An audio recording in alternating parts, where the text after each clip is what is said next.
বিশ্বকাপের গ্রুপ পর্বের দ্বিতীয় ম্যাচে টিকে থাকার লড়াইয়ে আগামীকাল ভোর 5টায় মুখোমুখি হবে পানামা ও ক্রোয়েশিয়া। কানাডার টরন্টোর বিএমও ফিল্ডে হবে এল গ্রুপের অত্যন্ত গুরুত্বপূর্ণ এই ম্যাচ।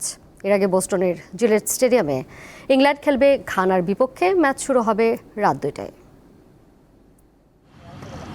1966 বিশ্বকাপ ফাইনালের পর প্রথমবার বিশ্ব আসরে 4-2 গোল ব্যবধানে জিতেছে ইংল্যান্ড। তবে দলে রয়েছে ইনজুরি সমস্যা। বুকায়ো সাকা, মার্কাস রাশফোর্ড ও ডেক্লান রাইস চোট পেয়েছেন। কোচ টুখেল ইঙ্গিত দিয়েছেন ননি মাদুইকে রাইট উইংয়ে রেখে সাজাতে পারেন একাদশ। মাত্র 22 বছর বয়সে ক্যারিয়ারে 50তম ম্যাচ খেলা মাইলফলক স্পর্শ করতে পারেন জুড বেলিংহাম। থ্রি লায়ন্সদের ইতিহাসে তিনি হতে পারেন সর্বকনিষ্ঠ 50 ম্যাচ খেলা ফুটবলার।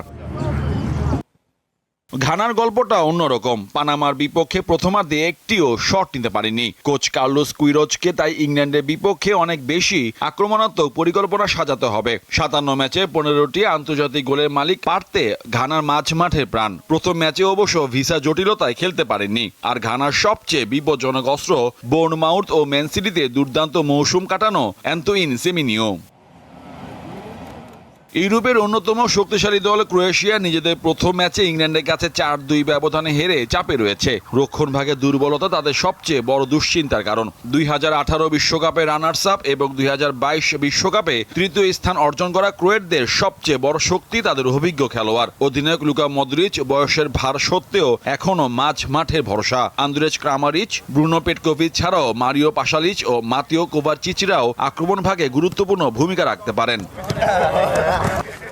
এদিকে পানামার সবচেয়ে বড় শক্তি তাদের লড়াকু মানসিকতা ও দলগত ফুটবল। অধিনায়ক আনিবাল গোডোয় মাঝ মাঠের প্রাণভ্রমরা। বিশ্ব আসরে তাদের অভিজ্ঞতা খুব বেশি নয়, এটি তাদের দ্বিতীয় বিশ্বকাপ। তাই বড় মঞ্চে নিজেদের প্রমাণ করার তাড়নাও বেশি। মোহাম্মদ হাসিব, দীপ্ত স্পোর্টস।